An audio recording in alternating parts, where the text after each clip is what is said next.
sexo, do que as pessoas pensam sobre isso, ok? Pode passar.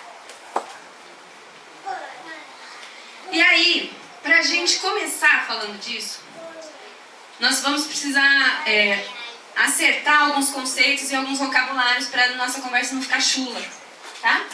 Porque eu tenho uma professora que ela fez como trabalho de doutorado uma pesquisa sobre os nomes que existem do órgão genital masculino e os nomes que existem para o órgão genital feminino. Eu queria que vocês me falassem 3 nomes para pênis.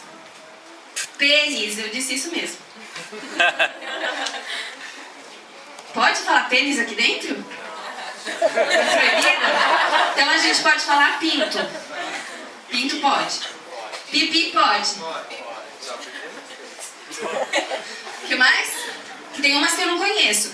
Na pesquisa da minha professora foram mais de 2.000 nomes para pênis. E em torno de 800, quase 1.000 nomes para vagina. Pode falar vagina? Não? Por que a gente tem mais dificuldade de falar nomes para vagina e menos dificuldades para falar nomes do pênis? Pênis, filho, é pipi. É porque ele falou pênis? Por que será que a gente tem tanta dificuldade de falar vagina? A gente fala baixinho, né? Esses dias eu vi na internet uma pessoa falando sobre sexo dentro de uma igreja, e quando toda vez que ele ia falar sexo, ele falava baixinho, ele sussurrava. Porque a gente tem a concepção de que é sujo. Quem aqui já leu o livro de Gênesis? Vamos lá pro livro de Gênesis? Quem trouxe Bíblia? Ixi. Então, né? Ainda bem que tem agora o celular que funciona. Vamos lá pro livro de Gênesis.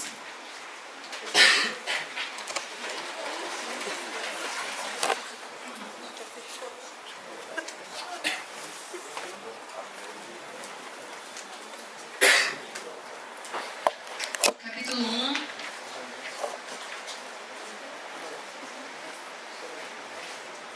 Vamos ver um pouquinho o que a Bíblia fala da criação, né? Então lá na criação de Deus, vamos ver. O livro, capítulo de Gênesis, o versículo 31. Quem pode ler para mim?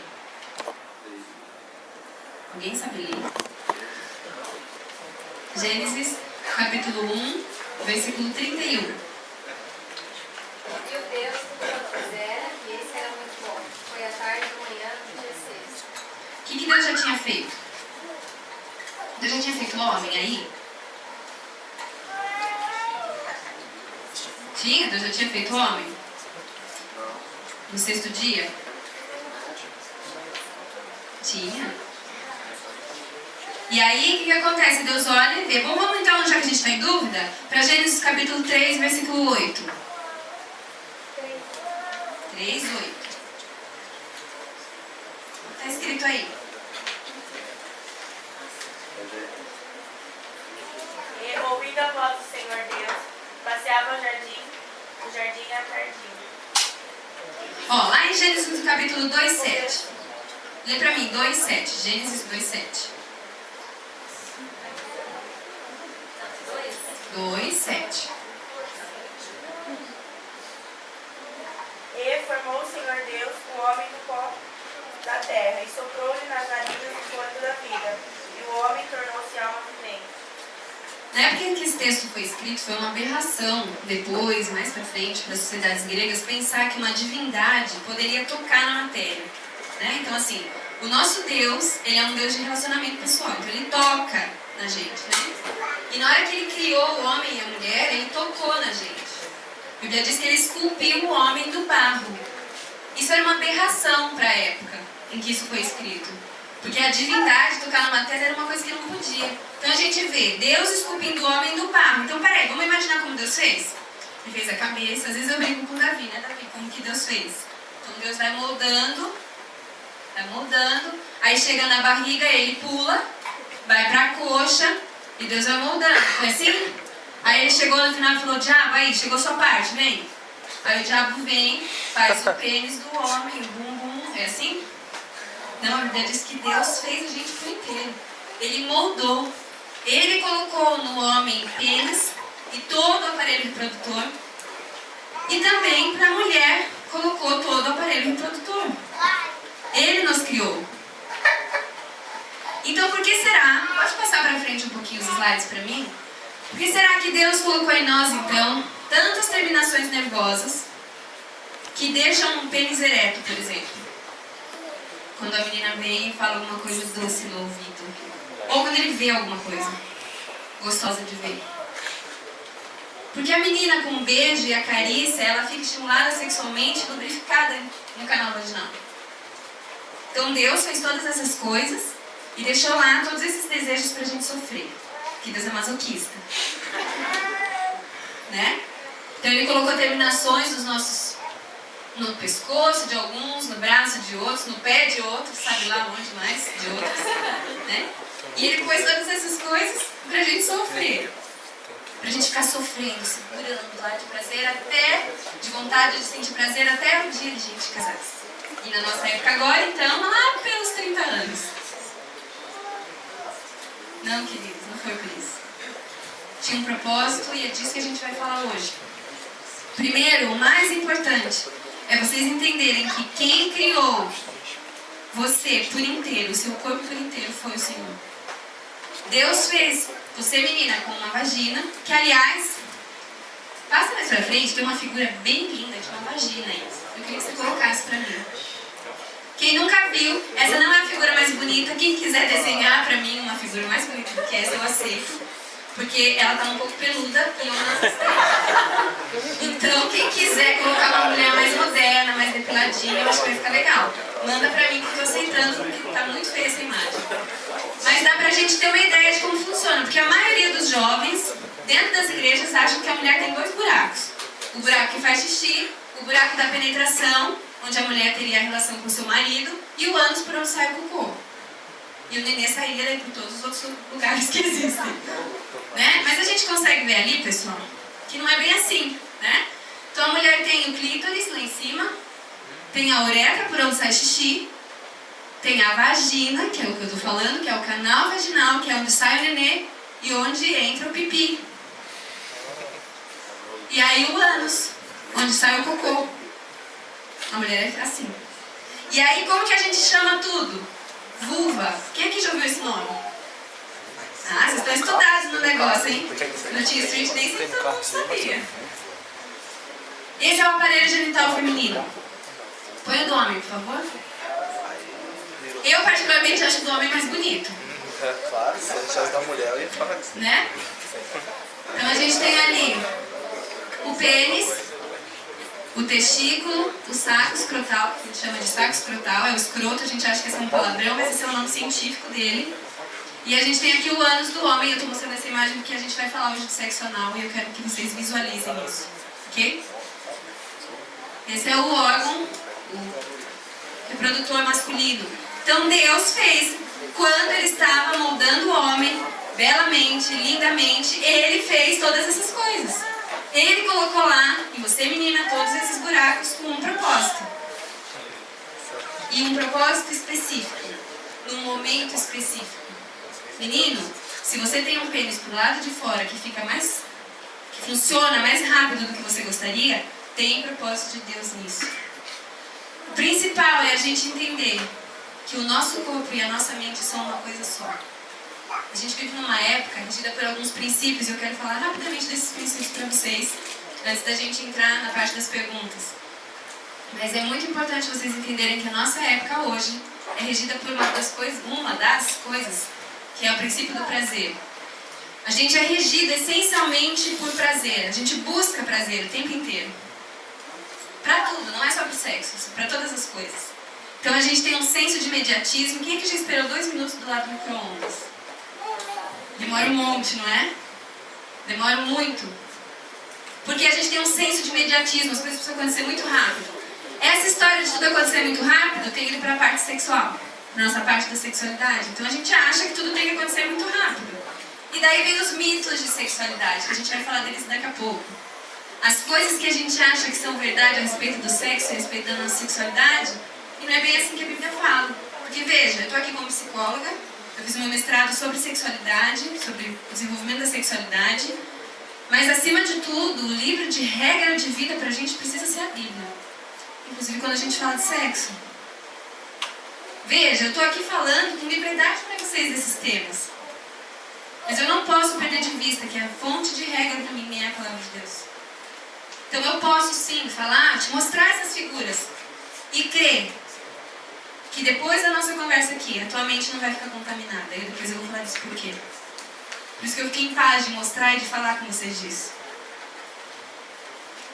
Como é que tá, pessoal? Estão acompanhando? Então vamos lá. Queria que vocês abrissem para mim 1 Pedro, capítulo 3, o versículo 3, 4 e 7. A gente vai falar só um pouquinho de alguns princípios e aí depois a gente vai para a parte das perguntas, ok?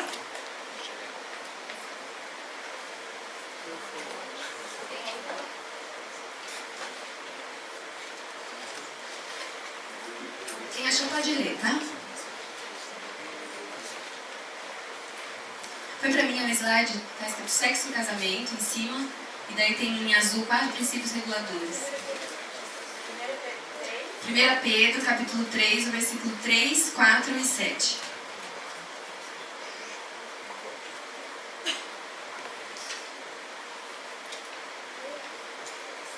Como vocês não gostam de ler, eu vou ler, tá? 3, vamos lá. A beleza das esposas não seja o enfeite exterior, como o frisado do cabelo, o uso das joias de ouro ou o luxo dos vestidos, mas a beleza interior, no incorruptível traje de um espírito manso e tranquilo que é o precioso diante de Deus. Então esse vai ser um dos medidores pra gente.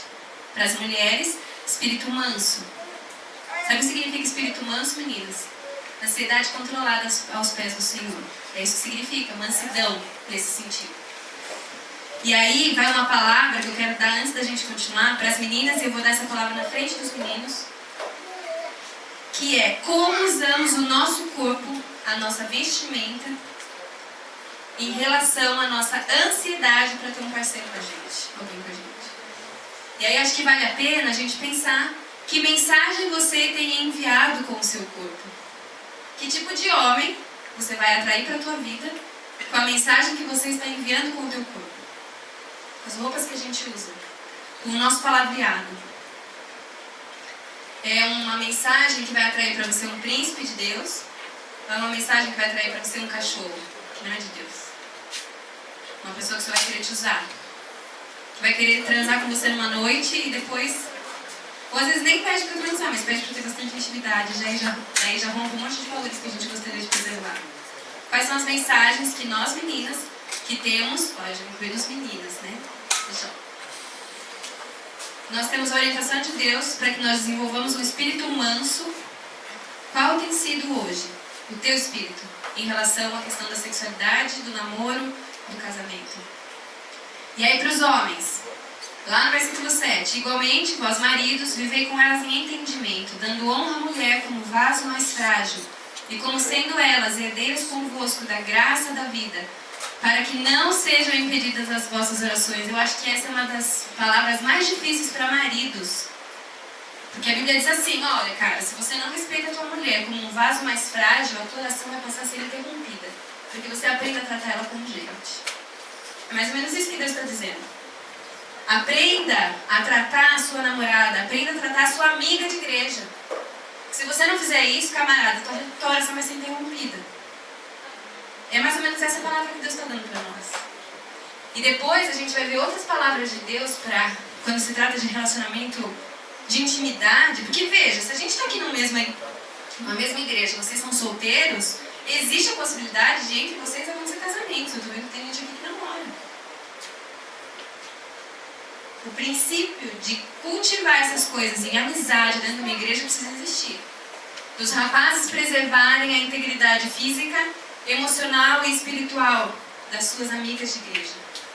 E as meninas de se preservarem com mansidão e tranquilidade e paz no que se refere a relacionamento de namoro. Conjugal, né? Porque a mulher sonha em casar, então.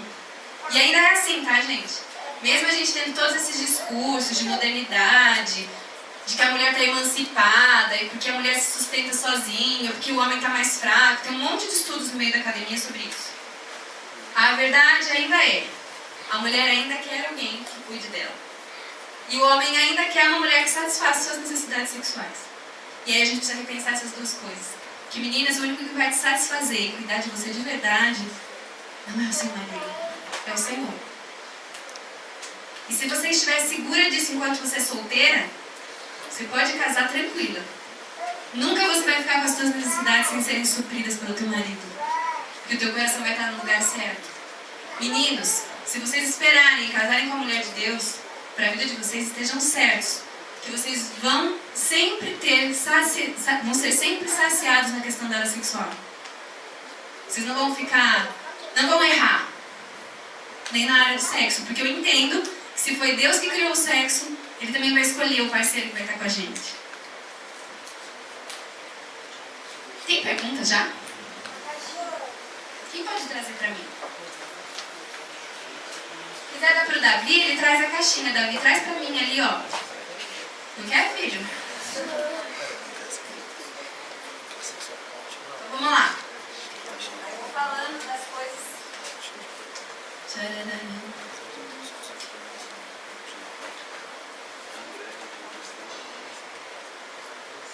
eu não precisar mais.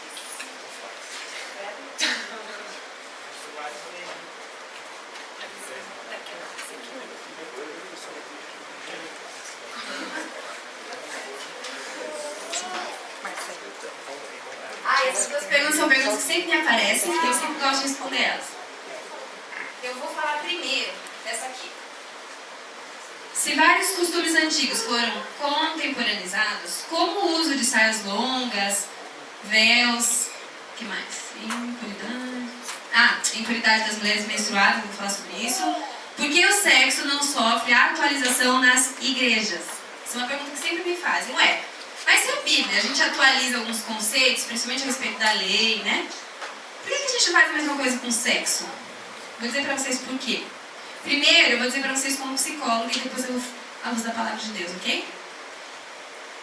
A gente precisa entender... Não tem como separar as coisas, gente. Eu vou falar as duas coisas juntas. A gente precisa entender que na antiguidade, quando a gente lê os textos lá da época de Jacó, que ele se apaixonou por Raquel, quem conhece essa história? Não? Então eu vou contar pra vocês.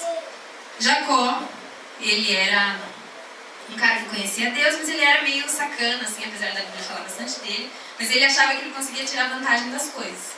E daí ele sacaneou com o irmão dele, essa é a palavra clara, que chamava Esaú, e aí pra ele fugir da ira do irmão dele, a mãe dele falou assim pra ele, ó, vai morar na casa do meu irmão, que é numa outra tribo, num outro lugar, vive lá até a raiva do seu irmão passar e depois a gente vê o que faz. E ele foi, e ele se apaixonou loucamente por uma prima, na época podia casar com prima, na época de Adão e Eva, se casavam entre irmãos, isso a minha pesquisa do mestrado comprovou, é uma aberração pra gente ouvir isso, né? Mas não tinha outro jeito, então eles se casavam entre irmãos, às vezes entre sobrinhos e tios, mas existia esse casamento.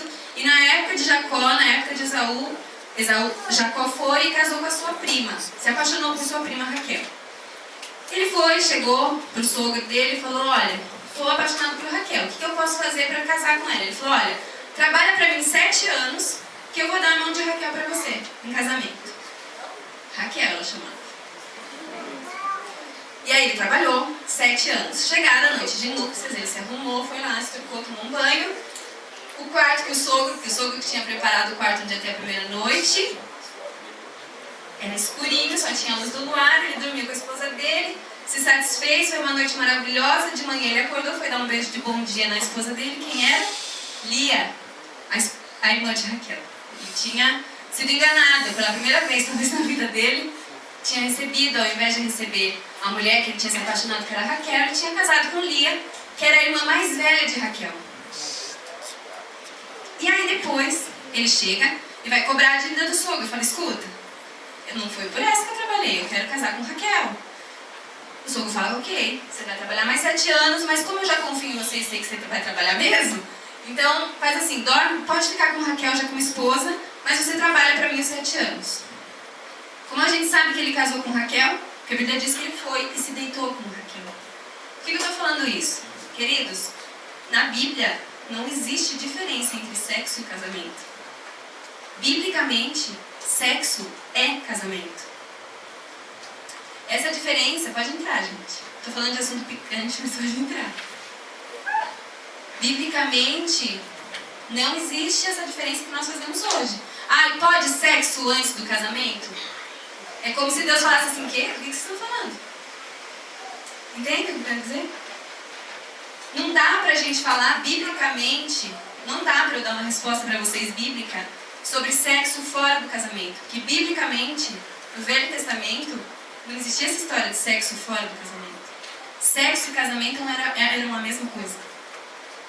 A gente vê Ruth, que é uma outra personagem da Bíblia, ela ficou viúva e tradicionalmente teria que ser um parente dela que cuidaria dela. Ela tinha um relacionamento muito próximo com a sogra e a sogra aconselhou que ela casasse com um primo, um parente próximo delas.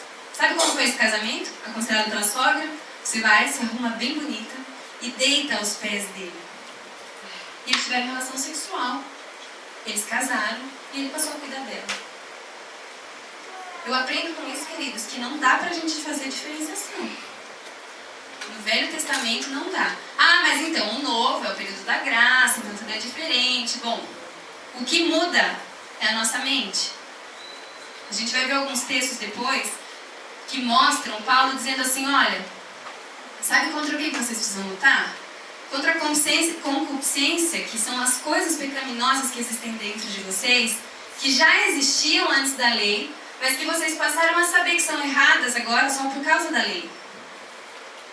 Deus, quando colocou em nós um desejo pelo sexo, Ele colocou esse desejo para que a gente tivesse desejo de intimidade com o sexo oposto e aí pudesse procriar e aumentar a população mundial. Inicialmente era isso. Mas também Deus colocou todas as nossas terminações nervosas que a gente já falou. Então, o primeiro princípio que a gente vai ter para responder essas perguntas é: eu vou falar depois de intimidade fora do casamento, a gente vai falar sobre todas essas coisas. Mas é importante que vocês tenham esse princípio guardado no coração de vocês. Biblicamente, sexo e casamento é a mesma coisa. O que eu aprendo com isso? E essa é a parte mais triste para a nossa juventude. Eu aprendo que toda relação sexual, todo envolvimento sexual fora do casamento. Veja, gente, eu não estou falando só antes do casamento, porque eu também acho que dentro das igrejas, pastores, a gente coloca um peso muito grande sobre a juventude.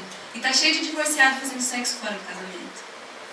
E assim, viúvos fazendo sexo fora do casamento. Queridos, sexo é para viver dentro do casamento. Não existe outra porção, biblicamente. Então é um peso que você coloca sobre os jovens, né? Aí o camarada se separa, começa a namorar. Ah, mas eu já fui casado, né? Eu já tive relação sexual, então eu posso fazer sexo. Bom, você pode fazer.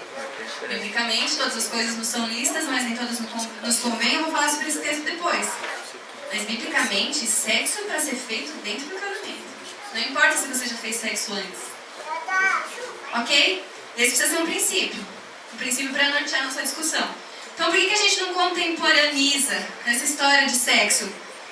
Porque toda a ordem de Deus a respeito de prostituição, de lascívia e de todas as outras coisas relacionadas a desejo sexual tem a orientação de nos livrar de males maiores. Porque, veja, não é a questão da sexualidade que nos leva a ser impuros. É muito pelo contrário. A gente pensa o sexo do jeito que a gente pensa porque a gente é impuro. A Bíblia diz que todos nós pecamos e estamos destituídos da glória de Deus. E que se não fosse a graça de Deus sobre nós, vinda e demonstrada por meio de Jesus Cristo, que morreu na cruz por nós e nos justificou, a Bíblia diz, a nossa mente seria uma podridão, pior do que é. Porque ainda hoje eu tenho a grande salvação de me ajoelhar aos pés de Jesus e falar: Senhor, me ajuda a vencer isso. Me ajuda a vencer a pornografia, que é uma coisa que eu quero falar. Me ajuda a vencer a masturbação, me ajuda a vencer tudo aquilo que me afasta do Senhor. E a gente tem percorrido, queridos, um caminho que é o oposto do que Jesus ensinou. A gente fica se esforçando para não ver pornografia. A gente fica lá se esforçando para não se masturbar. A gente fica se esforçando a dois para não ter intimidade sexual. Sabe o que a Bíblia diz? Vocês estão perdendo tempo. Não é para se esforçar. É a partir da comunhão com Jesus. É Jesus em vocês que vai fazer vocês mudarem a prática de vida de vocês. Você perguntar assim pra mim: é possível então um casal crente, cristão, que vive preceitos cristãos, o preceito cristão é Bíblia, namorar sem fazer sexo? Eu diria pra você assim, primeiro, depende de quanto tempo. Porque se tem uma coisa que eu não vou ser com vocês é hipócrita, tá? Porque eu não acredito em casais que namoram mais de 3, 4 anos e passam esse tempo de namoro sem atividade sexual. A não ser que namorem por esse princípio que algumas igrejas divulgam, não sei se aqui vocês trabalham com isso, que é a questão da corte. Aqui vocês trabalham com isso? Posso falar que bom? Vou falar por que bom, tá? Deixa eu explicar. Eu acho que a gente tem que ter um cuidado, queridos, porque precisa existir certa intimidade no namoro. A menina precisa ter a chance de dizer, chegue até aqui. Porque eu tenho visto pessoas, jovens, com muitos problemas na área da sexualidade, fugindo de lutas homossexuais, se escondendo atrás da história da corte. Então, ai não, eu namoro, meu namoro é santo. Eu não beijo, eu não abraço, eu não pego na mão. Quando, na verdade, o cara tem um belo problema com a homossexualidade. Ou a menina tem um grande problema com um abuso sexual na infância e ela não consegue tratar isso, então ela prefere namorar por corte para não se dar conta disso. E aí a gente está vendo alguns casais entrarem no casamento com problemas seríssimos na área sexual. Então veja, primeiro, precisa existir liberdade de mente. Qual é a liberdade de mente? Liberdade em Jesus, a Bíblia diz. À medida que a sua mente se enche de Cristo, o teu corpo começa a funcionar diferente. O controle sobre o teu corpo começa a ficar diferente. Quando a gente vê no Novo Testamento, existem ordens específicas do apóstolo Paulo sobre a monogamia. A gente vai ver isso lá em Moisés, quando Moisés começa a falar algumas coisas sobre adultério. Naquela época ainda se tinha mais de uma esposa. Depois lá com Paulo vem, olha, peraí, os líderes das igrejas precisam ser homens de uma mulher só. Essa história de ter um monte de mulher, não é isso que tem que acontecer. E aí Paulo começa a dar um monte de orientações, ele é o cara que mais dá orientações a respeito da carne nossa na Bíblia. E eu faço algumas conjecturas a respeito de Paulo. Os líderes aqui fechem os ouvidos que eu vou contar o que eu penso. Paulo vinha de uma sociedade, ele era romano, certo? Ele vinha lá dos gregos. Me corrijam se eu estiver errado, por favor. Quem era Paulo, gente? Quem sabe quem era Paulo? Ele é. Então, o que ele era antes de ser Paulo? De onde que ele era? De Tarso. Onde ficava Tarso? Vai. Roma. Você estudou geografia. Queridos, ele tinha uma tradição, a sociedade que Paulo vinha era uma sociedade das mais corrompidas de sua época no que se refere à sexualidade. As práticas de homossexualidade, e eu vou falar disso depois, corriam soltas. As práticas perversas em relação à sexualidade, eu também vou falar delas, inclusive sexo com animais, inclusive templos em que as mulheres se ofereciam aos homens em troca de oferta, e elas ofereciam essa oferta a deuses. E aí hoje a gente sabe que são demônios, não eram deuses, são demônios. Tudo isso era a sociedade de Paulo. E eu fico pensando, quem era Paulo na área da sexualidade antes de cair do cavalo? Que a gente tem o costume de achar que Paulo ele só era o cara que matava crente, né? Mas o que Paulo fazia em relação ao sexo antes de se converter? Eu gostaria de perguntar para ele sobre isso no céu. Paulo, vem cá. Por que você falou tanto lá no livro de Romanos e nos outros livros todos que você escreveu, que você esmurrava o seu corpo a respeito de tantas coisas? Paulo é muito duro a respeito do corpo dele, não é? Eu fico pensando quem era Paulo na área da sexualidade, na sociedade que ele vivia. Era uma sociedade parecida com a nossa. Que existia swing, não era com esse nome. Sabem o que é swing? É gente fazendo sexo com um monte de gente. É um monte de gente fazendo sexo com um monte de gente. Isso vem da sociedade de Paulo, gente. Isso nasceu lá. Agora tem um nome americanizado, né? Que ficou bonitinho, fica melódico, né? Swing. Gente, o que existia em Sodoma e Gomorra? Como era lá? Além da injustiça social, além da violência, mas como era a questão da promiscuidade lá? Queridos, e a grande verdade é que eu fico imaginando Deus olhando assim a história da humanidade. Eu estou falando aqui só de sexo e sexualidade, não vou falar de outras coisas. Mas ele ficava olhando e ele via a consequência que essas coisas traziam quando mal vividas para a vida dos homens e das mulheres, principalmente. Como será que ficou o coração de Lia quando Jacó acordou de manhã, depois de dormir com ela, viu que não era a mulher que ele amava? A Bíblia diz que ele saiu do lado dela imediatamente e foi falar com o sogro. Imagina a cena, igual cena de filme, né? Que o cara transa com a mulher, levanta e vai embora. E aí o pai dela diz assim, tá bom, eu te dou a outra irmã que você quer tanto, mas você tem que ficar com ela uma semana pelo menos, porque é o período de lua de mel, né? Então você fica com Lia, aguenta Lia aí uma semana. Tem um outro momento no texto desse relato que Raquel resolve ser boazinha e ela faz um favor, ela faz uma troca. Na verdade, Lia compra uma noite com seu marido, Jacó. Veja a situação de Lia. Gente, o nosso Deus, ele acompanhou a intimidade de Lia. Ele viu o sofrimento dela, ele viu o coração dela. E é por isso, e por outras coisas, que as instruções bíblicas a respeito de sexo permanecem no Novo Testamento e nos dias de hoje. Porque ainda assim, sexo vivenciado fora do casamento é sexo que machuca. Em todos os sentidos. Uma das perguntas que eu mais ouço de adolescentes é: a primeira relação sexual dói? E a minha resposta sempre é: depende.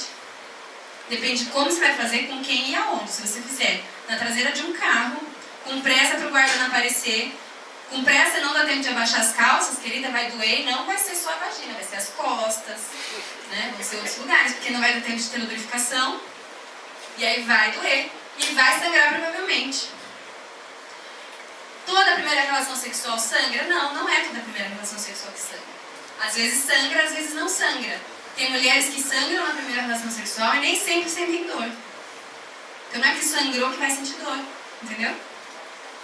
Tem mulheres que têm prazer sexual na primeira relação sexual? Sim, muitas. Mas o que a mídia quer dizer? Ah, não precisa esperar, gente, vocês estão indo esperar. E a verdade é que vale a pena a gente pensar que a gente não contemporaneiza essa história de sexo, e agora eu não estou nem mais falando de Bíblia, estou falando de igreja, que a gente entende que ainda é preservar integridade física, emocional e espiritual da própria igreja. Então eu entendo que a igreja que é sensata se mantém no lugar em relação a isso. Agora, existem outras coisas que a gente precisa falar abertamente. Por exemplo, falar de sexo não é pecado. É o que a gente está fazendo aqui. Você conversar a respeito de sexo depois de um certo tempo de namoro, eu não estou falando de um mês, estou falando de mais ou menos um ano, falar dos seus medos, falar de experiências antes, aí isso pode até ser um pouco antes, né? Falar das experiências sexuais que você teve antes de conhecer a pessoa que está com você. Falar se você tem problemas com masturbação ou não, pornografia. Quantas são as moças e rapazes crentes que casam sem falar disso e casam com gente viciada em pornografia? Que dentro das nossas igrejas está assim, ó. O que mais aparece na minha clínica, que você estava me perguntando, tem a ver com a questão da dependência da pornografia e da masturbação. Sabe por quê? Porque a gente não fala disso dentro da igreja. Todo mundo faz de conta que não faz. Não vou perguntar, meninos, quem aqui já se masturbou. Fiquem tranquilos. Mas a gente tem medo de falar disso. E se a gente fala, a gente enche de nome chulo pra maquiar, né, o negócio. Fica mais fácil falar quando a gente fala bater punheta. Porque aí todo mundo ri e fica legal, né? Espancar o palhaço. Tá vendo? Ó, todo mundo ri, a conversa ficou descontraída, não ficou? Agora se eu falo masturbação, fica pesado? Fica pesado, aí todo mundo fala, eu não faço isso. Tem nome da menina também, né? Como que é? Quem sabe me falar? Ninguém quer falar, né? Porque é um outro mito que a gente tem no nosso meio. Achar que se a gente fala dessas coisas, sabe o nome dessas coisas, a gente é promíscuo.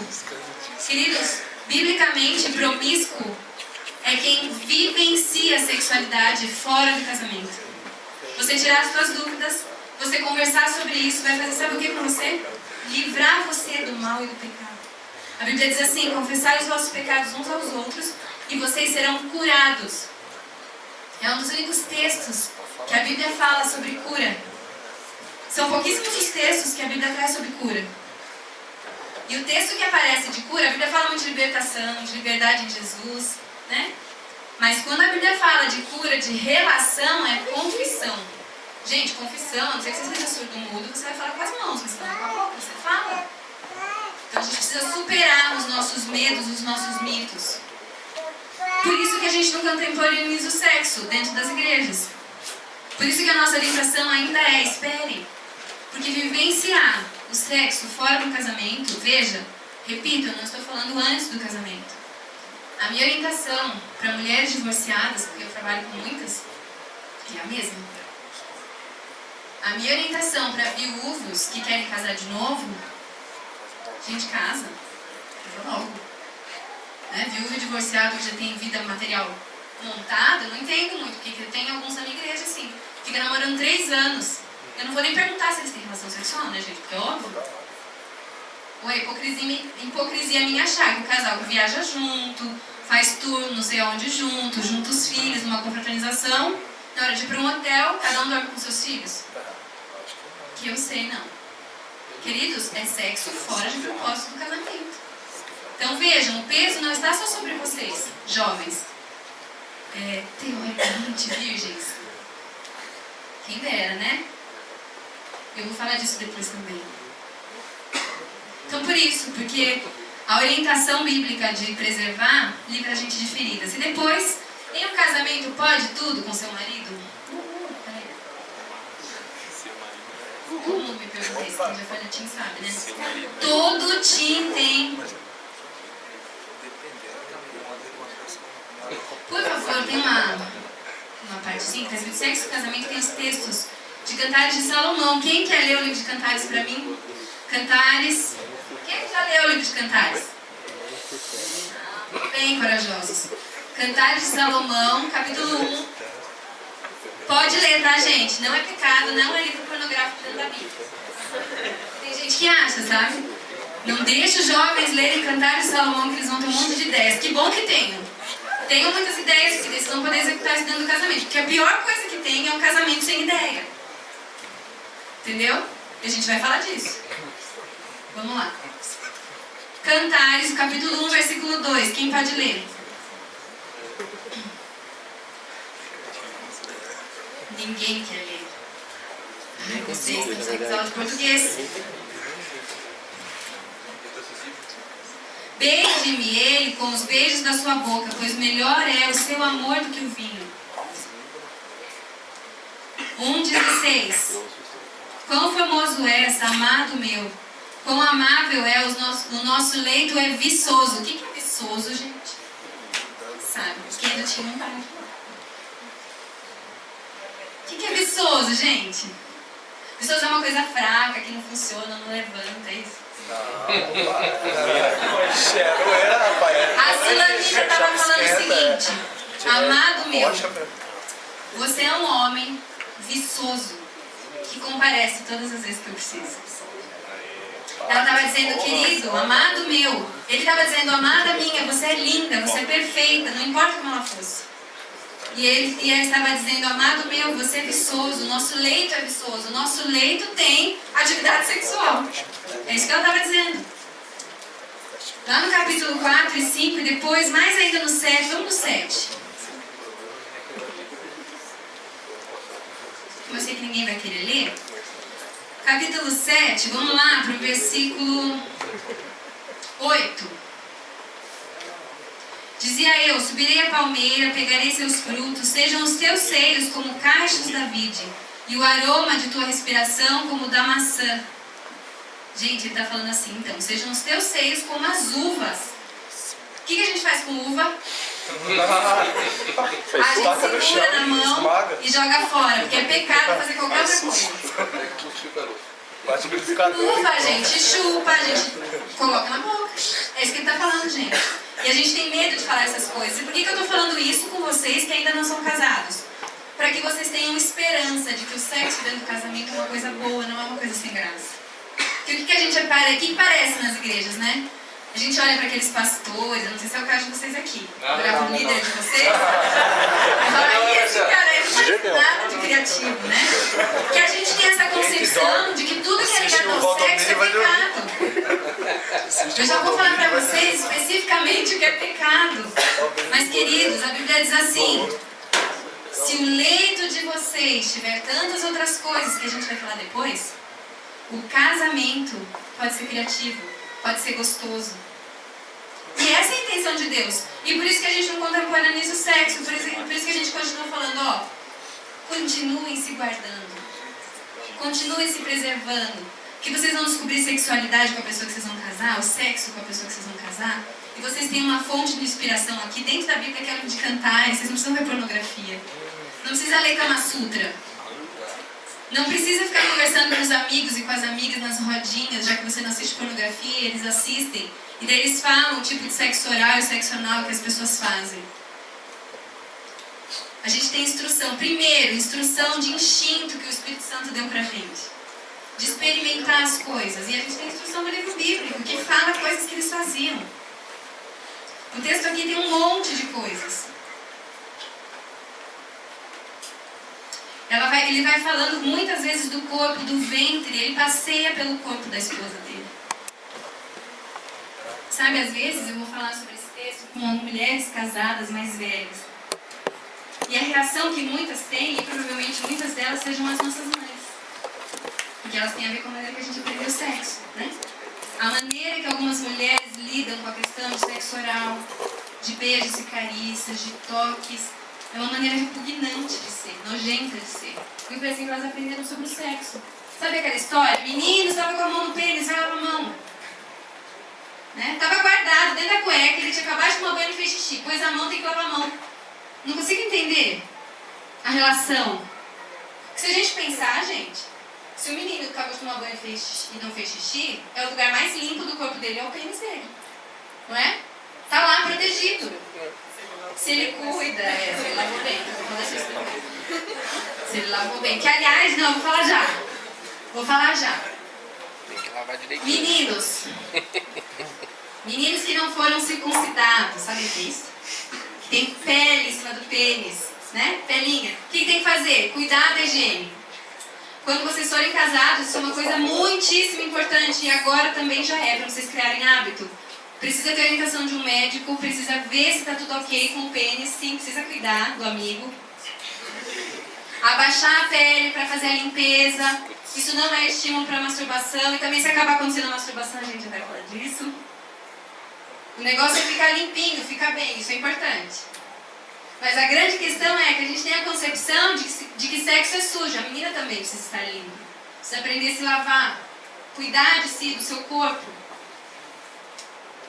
Para que, no casamento, os dois limpinhos e cheirosos possam passear um pelo corpo do outro. É isso que a Bíblia está dizendo. Que dentro do casamento, sim. Bom, dentro do casamento pode todas as coisas? A Bíblia não tem nenhuma orientação específica a respeito de algumas coisas, mas eu vou falar para vocês o que eu tenho pensado, estudado e algumas coisas que Deus tem ministrado no meu coração. A respeito de sexo oral, vou começar por aí. Algumas pessoas, e eu já ouvi muito isso, usam textos do tipo, porque a comida é para a boca e não sei o que, não sei o que, tem um texto que fala isso. E tem gente que usa isso para falar, não pode sexo oral, não pode sexo anal, não pode esse sexo, não pode ser sexo. A Bíblia fala sobre a gente preservar a integridade da pessoa que está com a gente. Quando fala de não defraudeis um ao outro. O que é não defraudar para nós? É a gente conseguir ter uma relação sexual com o nosso cônjuge que preserve a integridade física, emocional e espiritual dele. Se o tipo de relação sexual que você vai ter com a tua esposa, você vai ter com o teu marido, preserva a tua integridade física, primeiro, não te machuca, nem você homem e nem você mulher. Segundo, preserva a tua integridade emocional, vocês não se sentem humilhados e você também não se sente excluído dos teus desejos. E preserva a tua integridade espiritual, você consegue depois de gozar, essa é a palavra, gritar aleluia, Senhor, muito obrigado porque o Senhor libertou o sexo. Você entende? Você faz sexo, que você está fazendo dentro do casamento, esse é o propósito de Deus, e você está em paz com Deus. Esse tem que ser o medidor. Em relação ao sexo oral, a gente precisa entender primeiro que sexo oral e sexo anal não são tipos de sexo, ok, gente? O mundo ensina que existem tipos de sexo. Veja, o fim do sexo é a penetração. Biblicamente, na penetração, o casal se torna um. Supostamente, é aí que deveria acontecer o orgasmo. Nem todas as mulheres sentem o orgasmo com a penetração. A gente vai falar disso daqui a pouco. À medida que as perguntas forem acontecendo, senão eu vou falando aos poucos. Sobre isso. Vai abrindo pra mim. Pode eu te autorizo, não quer? Então vai. Senão, então vai. Vê se tem alguma... O povo tá com vergonha das letras. É verdade. Ai, gente, para com isso. Você acha que é isso que eu tô olhando? Não, peraí. Deixa eu só concluir isso que eu tô falando, aí você escolhe uma pra ler pra mim. É importante a gente pensar que não são tipos. Beleza, Davi? Que não são tipos diferenciados de sexo. Ok? Então, não é que sexo oral é um, sexo anal é outro, sexo... Não é que tem tipos de sexo. Essa história veio lá do Oriente, com essa história de Kama Sutra. Então você teria posições. Existe um ápice sexual que seria com a penetração. Porque aí a gente se torna um só com o marido e a mulher. Agora, qual é a grande questão do sexo anal? Vamos lá? Eu vou mostrar uma figura para vocês. Tem aí uma figura... Sabe qual é? Lá pra frente. Essa daí mesmo que eu quero primeiro, depois outra. Então, gente... Aqui é uma figura bem coloridinha e didática pra gente ver uma coisa. Você quer me entregar alguma coisa, filho? Dá pra mim, pode fazer. Vocês estão vendo uma figura ali bem didática? Legal, hein? Do ânus, né? Ok? Então eu queria que vocês entendessem uma coisa. Primeiro, o ânus de homem e mulher são coisas diferentes. O ânus do homem tem uma elasticidade diferente da mulher. Tem uma elasticidade maior do que o ânus da mulher. Por que eu estou falando isso? Porque alguns homens usam essa justificativa com as suas esposas para convencer a ter sexo anal. Ah, mas como que os homossexuais conseguem fazer? Você diz que dói.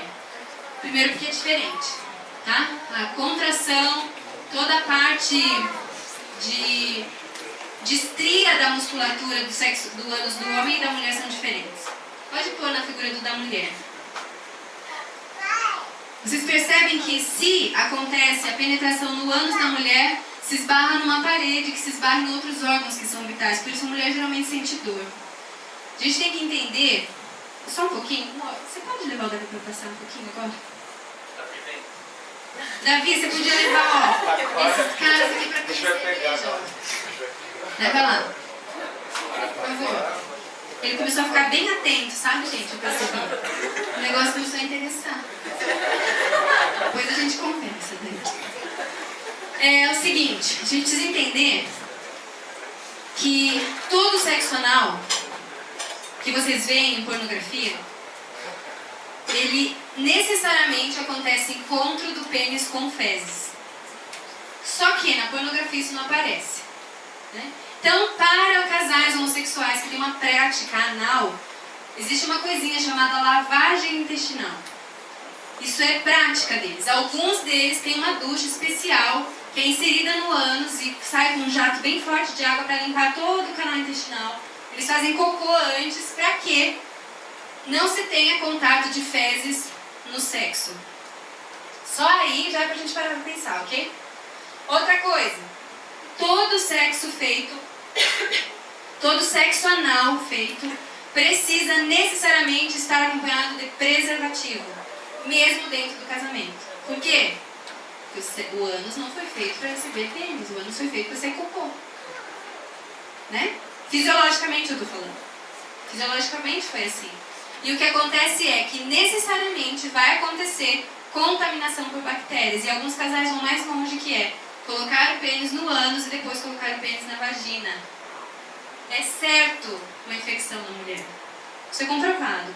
Como é comprovado pessoas que têm o hábito constante do sexo anal terem incontinência fecal. Vocês sabem o que é incontinência fecal? Fazer cocô na calça. Por quê? Porque é uma musculatura. Essa musculatura, muda pra mim na figura do intestino. Essa musculatura, ela é toda feita, vocês estão conseguindo ver? Aqui é o ânus, tá? O canal anal. Então vocês estão vendo que toda a musculatura do canal intestinal, ela é feita de forma a empurrar o cocô pra fora. À medida que se opta pela relação sexual, veja, gente, eu não estou falando de Bíblia. Porque a Bíblia não tem texto sobre isso. A Bíblia condena a sodomia, que é sexo entre homens. A Bíblia é clara sobre isso. A gente vai falar disso daqui a pouco. Agora, a Bíblia não fala, queridos, vocês não podem pôr pênis em alguns lugares do corpo da mulher. Não tem essa orientação bíblica.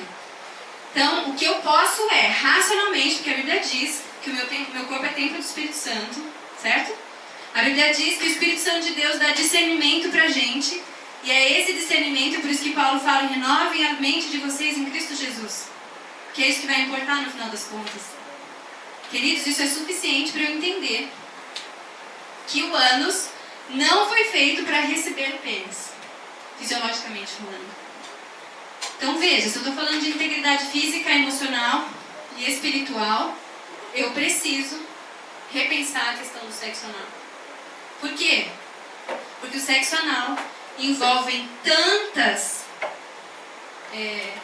questões de saúde pública que eu preciso pensar. Existem posições que o casal pode fazer que supra o desejo da relação sexual anal, mas que o pênis entra no canal vaginal. E isso você vai descobrir dentro do casamento. Você não precisa machucar a sua esposa, ou você não precisa se permitir ser machucada para ter relação sexual anal. Você vai descobrir com o teu marido, com a tua esposa, posições diferentes que supram você. A Bíblia não fala nada de fantasias, vestir fantasia mesmo de enfermeira. A Bíblia não fala nada contra isso. A Bíblia fala sobre a nossa mente. Deixa eu só falar disso um pouquinho antes. Quer escolher uma pergunta já? Pode escolher. Deixa eu ver então daqui. Na menina era, menina não. É proibido por quem? Pastor, você proíbe masturbação na tua igreja? Tá, eu vou ficar na masturbação por enquanto, ok? Vocês deram risada, vocês viram só como é a nossa mente?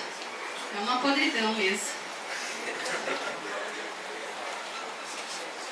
Foi pra mim no slide de masturbação?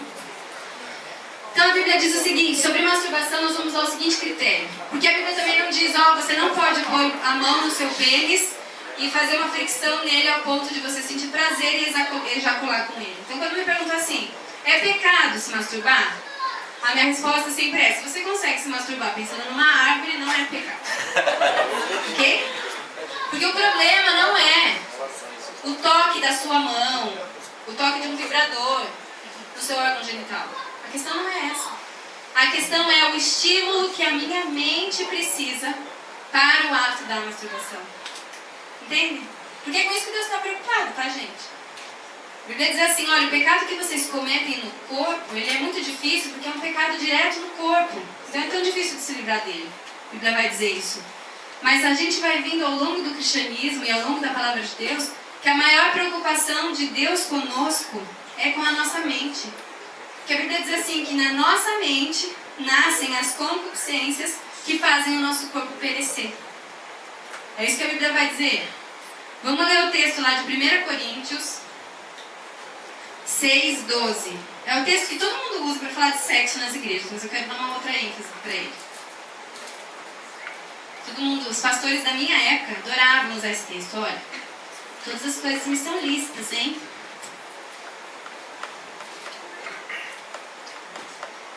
Todas as coisas me são lícitas, mas nem todas me convêm. Todas as coisas me são lícitas, mas eu não me deixarei dominar por nenhuma delas. A gente grava o texto e esquece a parte mais importante. Qual é a parte mais importante? Que é a do Tim sabe. Ela vai falar, gente. Agora dizer que você é tímida.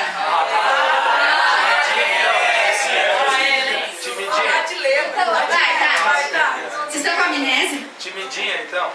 Ela nem estava aqui, gente. Ela estava pensando em outra coisa. Falando disso, o que você estava pensando?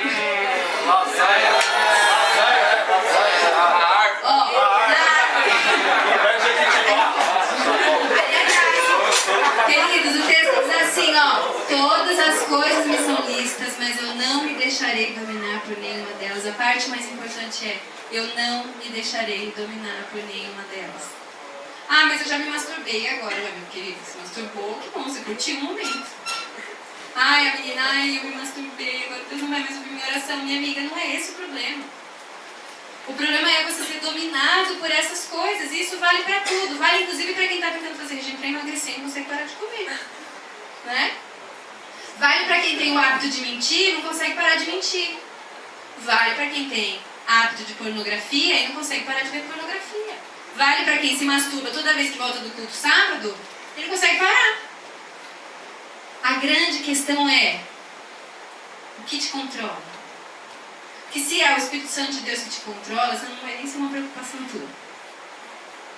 Porque se, a gente vai entrar daí já num outro assunto, a tua mente é controlada pela pornografia, aí, queridos, você não vai conseguir vencer a masturbação. Então, a masturbação é permitida? É. Né? Deus criou o dedo, Deus criou os órgãos genitais, Deus criou a mão. Não é uma questão de permissão. É uma questão do que te controla. É uma questão de quais são as coisas que estão controlando a tua mente e o teu pensamento. O que você assiste, o que você vê e o que você pensa quando você se masturba. Veja, não é a masturbação o problema. Não é? Porque a gente pode cultivar pensamentos pecaminosos e não se masturbar. E aí vale a gente se perguntar o que é mais pecado. Sabe a história do pecadinho e pecadão? Quem pensa besteira pornográfica e não se masturba, ou quem pensa besteira pornográfica e se masturba. Vocês acham que tem diferença? Eu vou ser bem honesta com vocês, tá, gente? Eu acho que não tem diferença. Porque a diferença está no pensamento. É isso que a Bíblia está dizendo. A minha pergunta para você é, quantos dias, garoto, você consegue ficar sem se masturbar? Ah, eu consigo ficar 2 dias. Pô, então você está sendo dominado por isso. Agora, se você está vendo um filme, tem uma cena de sexo, ou você se pegou com a tua namorada, chegou em casa e não aguentou, é uma coisa. E não sou eu que vou condenar vocês, sabe por quê? Porque a Bíblia diz que quem ministra em nós todas essas coisas é o Espírito Santo de Deus. Agora, se você vai, busca sites pornográficos, vai, busca rodas de conversas picantes, diferente do que a gente está tendo aqui. Conversa chula de sexo, sabe? Que se fala buceta, por exemplo. E é um jeito muito feio de se falar do órgão genital feminino, não é? E que a gente fala de outras coisas a respeito do sexo de uma forma tão suja, que suja a nossa mente. Veja, se você está cultivando essas coisas, você vai ser dominado por outras coisas que não é o Espírito Santo de Deus. Tati, de vez em quando me dá uma olhada por causa do horário, tá? Outro texto para a gente falar de masturbação, Filipenses 4:8. Alguém pode ler para eu tomar uma aguinha?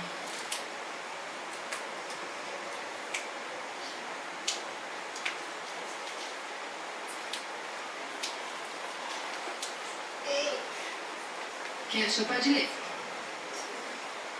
Quanto ao mais, irmãos, tudo que é verdadeiro, tudo que é honesto, tudo que é justo, tudo que é puro, tudo que é amável, tudo que é de boa fama, se há alguma nisso, pensando. Aí complica. Aí ficou difícil, né? Porque aí eu tô dizendo pra vocês assim, ó, tudo é lícito, vocês podem fazer o que você quiser da vida de vocês, mas vocês não podem ser dominados por nada. Nada, gente. Drogas, álcool. Uma coisa é você escorregar, outra coisa é você estar na dependência de Deus e ser o Espírito Santo de Deus que te controla, porque daí você não escorrega. Entende a diferença?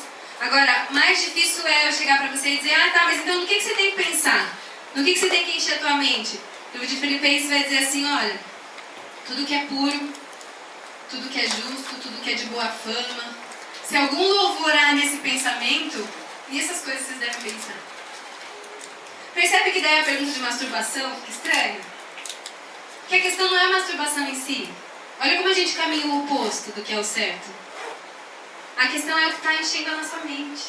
À medida que a gente se enche de Deus, eu escrevi uma vez um texto sobre pornografia falando disso, que à medida que a gente enche a nossa mente do Espírito Santo de Deus, da Palavra de Deus, de ações sociais na igreja, gente que faz sopa e vai levar para as pessoas. Sabe quando você vai começando a encher? Tem um autor que se chama Jurandir Freire Costa, ele fala assim, quem tem fome de comida, quem tem fome de sexo, não tem fome de comida. Sabe essa história de que pobre faz muito filho porque não tem diversão? É mentira isso.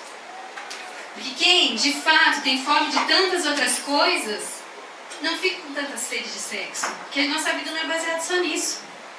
Quando a gente não faz sexo, a gente pensa muito mais nisso. Quando a gente entra no casamento, algumas pessoas me perguntam, por que quando as pessoas casam, tem essa história de que só faz sexo 3 vezes por semana? E essa é uma média alta, às vezes. Por que isso? Porque a gente enche a nossa mente com tantas outras preocupações. Como seria uma casa em que o casal casado com 2 filhos, como eu, fizesse sexo tipo 3 vezes por dia? Como seria? Primeiro, os filhos não ficariam doentes. Os filhos não acordariam com pesadelos no meio da noite, né? Não se teria problema financeiro nessa casa, porque o maior broxante é problema financeiro dentro do casamento, não é, gente? Quem é casado aí sabe. Imagina. Como é difícil. A mulher dessa casa provavelmente teria babás empregadas, porque à noite elas teriam ido pra academia, né? Na massagem, então ela estaria super tranquila, descansada e se achando o máximo, sem nenhuma celulite. Gente, porque esses são os requisitos para uma relação sexual tão intensa, né? 3 vezes por dia, imagina.